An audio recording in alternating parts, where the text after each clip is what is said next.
files or a case topic that they're interested in is a good place to start. And then besides classmates, besides preceptors, you can really do research on your own. There's something called the literature review. Types of research include longitudinal clinical research, which is way outside of our scope in medical school. What's in our scope in medical school are case reports and literature reviews. Case reports are what Austin just presented about, and that's the bulk of the research that medical students do. But another thing that medical students do is called literature reviews. And this is a whole different topic, but in short, literature reviews are when you go on PubMed or Ovid. Ovid is a new search tool that's going to be incorporated by Dr. Geisler actually next week. So it's called Ovid, OVID. Ovid is a search tool for research. You can go on PubMed or Ovid and search a topic, and a literature review is basically aggregating all the information from all these pieces of research into one article and presenting it.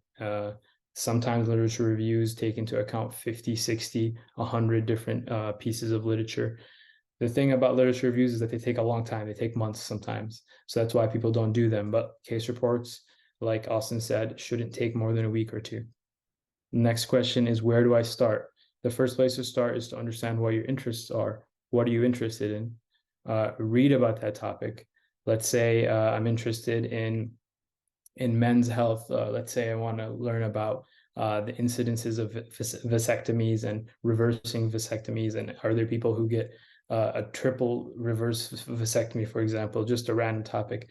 Read about that topic. That's a good place to start. And then again, recruit like-minded classmates, and then gain faculty or preceptor advisors. And then after you have something that you've written, send it to SGA Research, send it to Nicole, send it to Austin, Omar, the subcommittee. And obviously they're students, so give them a couple of weeks, and they'll be able to peer review and peer edit it for you and also give you suggestions. And then after you get the suggestions back from SGA Research, revise it and then submit it to a journal. So it's kind of chronological. It might seem daunting at first, but when you break down the pieces like Austin presented, it becomes a little more straightforward. And the last question is it worth it to do research in medical school? Absolutely. It absolutely is worth it. What it demonstrates and it signals to programs and your future prospective employers, it signals that you are organized, that you are motivated, that you are a lifelong learner, that you are a self-starter, that you're disciplined, and that you're a curious individual. And that's everything that a program wants in a resident. So doing research demonstrates that you are motivated, organized, disciplined, all of these great qualities. And it's one thing to say in a personal statement, I'm a motivated, disciplined person, but it's another to actually produce research and present it and be passionate about it. So that, to answer that question, is it worth it? It's absolutely worth it. And I encourage everybody to get started with research as soon as you can, whether you're at the end of third year or even in fourth year, you still have time to get something under your belt. And that's all from me. Thank you for listening. And thank you, Austin, and the new SGA Research Subcommittee for all your work. Perfect. Thank you so much, Hussein. Thank you for reaching out and doing this little guest speaking. Like I said, I consider you as like a mentor, and you have a lot of resources, a lot of insight. I highly encourage everyone in this participating or listening to this presentation to reach out if you have any questions, and also to reach out to the SGA Research Committee. We are more than happy to assist you in trying to figure this whole thing out. So yep, absolutely. Yep. So I'm also the lunch facilitator with Lunch Club. It's a presentation club. This is a presentation opportunity for anyone looking to present their research, including case reports, case or literature review, as Hussein mentioned, or any type of presentation. I am always we're always hosting these. These are usually like 15 minutes with 5-minute discussions. It'll be held over Zoom. And I co-facilitated with Nina, who's off doing great things in her fourth year. And that's pretty much my presentation. I'm open to doing some Q&A. I know this is some of you are in rotation, so if you have any questions, shoot them in the chat below, or you're more than welcome to leave. We'll just kind of hang out here to answer any questions you may have.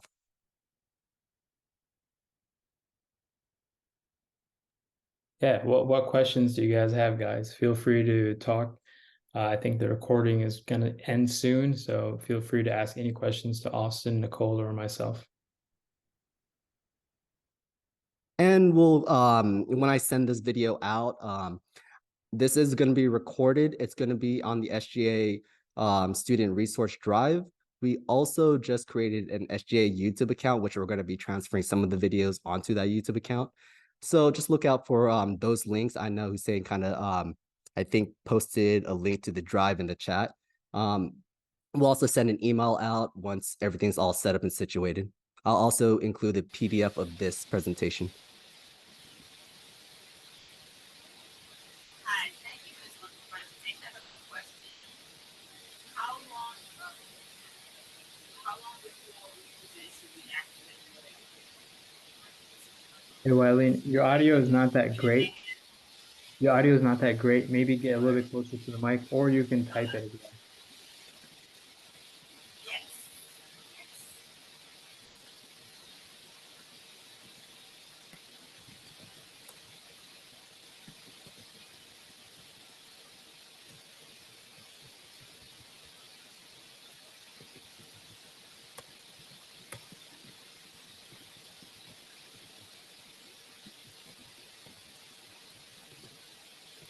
So Hussein, I have a question. So you recently came back from a recent conference. Tell us about it. Yeah. So I went to the American Society of Anesthesiologists annual meeting, ASA. They have an annual meeting every year, and this is where pretty much every anesthesiologist program goes to. Students go to it, medical students go to it, match applicants. I met a couple second and third year students that go to it, residents, program directors, assistant program directors, and then you also have the business side of medicine. There was a whole exhibit hall about all the new technologies involved with anesthesia. But I went to it because I submitted two abstracts, submitted them back in April, and they were accepted in August. Um, Two cases I obtained just from my mentors in Ohio and Michigan. Um, they had some existing cases that they weren't able to go to the ASA to present them. So I asked them if I could write that write the case write the case report. Um, Sorry, it wasn't a case report. Write the abstract, which was just a 100-word abstract, and then I sent that to the ASA. And in about 2 months, 2 months later, they replied and said that both of my abstracts were accepted. And then you have about a month and a half to put the poster together. Um, one of one of the cases was it was a solo. I presented it by myself. It was about a left atrial myxoma in the setting of a robotic hysterectomy. I actually presented that same case, if you remember, Austin, at the GAPI conference. It's the same case that I presented at the uh, Physicians of Indian Heritage conference in April. So that was one that was from OSU. The other one was from one of my mentors who I went to University of Michigan with, who's a cardiothoracic anesthesiologist. And his case was about giving trauma blood. It was an individual who had a severe head injury and had to get a craniotomy, and uh, he had to go under emergent neurosurgery, and the surgeon inadvertently um, cut or made an incision into his sagittal sinus, a large vein that runs across his skull, and the person started decompensating very quickly. They gave him albumin as well as lactated riners just to give him some volume resuscitation. But this individual had type E antibodies, anti-E antibodies, which are non-ABO antibodies and are very rare. They're like 0.01% of the population had it. So it was just it was a confluence of a person that was very severely injured, severely bleeding, and there was no cross-match blood available. So the surgical or that trauma team decided to discontinue CPR and resuscitation with fluids and not transfuse blood. And then we did some research into this and we read into it. And I'm not going to say that these physicians made a mistake, but if there was a scenario where the person was transfused uncross matched blood, there is a likelihood he could have survived. So that was what that case was about. But the way I got these cases was I tapped into my network. Like I know everybody in this chat group is from different parts of the US. Austin, you're from California. I'm not sure where Nicole's from state-wise, but tap into where you're from, where you grew up, who the doctors are in your hometown, and talk to them as well. Because I got these two cases that I was able to present at a national conference just from my connections and from growing up in Michigan and Ohio. But the actual presentation was 10 minutes long. It was the cool thing about the ASA is that you don't have to take a physical poster around. So I remember going last year to the AMSACon presenting on treatment-resistant depression, and I printed a poster, and I was in the airport walking around with a with the tube. But for the one in California, it was just on a monitor. You submit it, and it displays on the monitor. You have 10 minutes. There is also a moderator that stands next to you and kind of guides the discussion along. But this series for the ASA was called Medically Challenging Cases, and both of these cases were medically challenging. One was a woman with a intracardiac tumor that was getting hysterectomy. The other one was a person that was having intraoperative hemorrhaging with rare anti-E antibodies. But yeah, so I presented on Saturday, and then on Sunday I co-presented with Luke Lish, who's one of our classmates. He was the second author on that, and one of my other friends from Arkansas, Akash. So us three presented on Sunday, and then on Saturday I presented by myself about the myxoma case.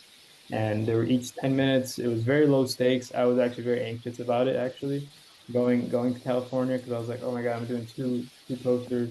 I really got to prepare, but it was low stakes. If you know the information well and you present it in a confident way, it usually goes over well. And I got good feedback from the people that were listening, and it was a great experience. Perfect. And I also I was with you when I presented at that GOPI conference. It was a nice networking event. It was nice to explore other students' research topics. We got to a chance to listen into the family medicine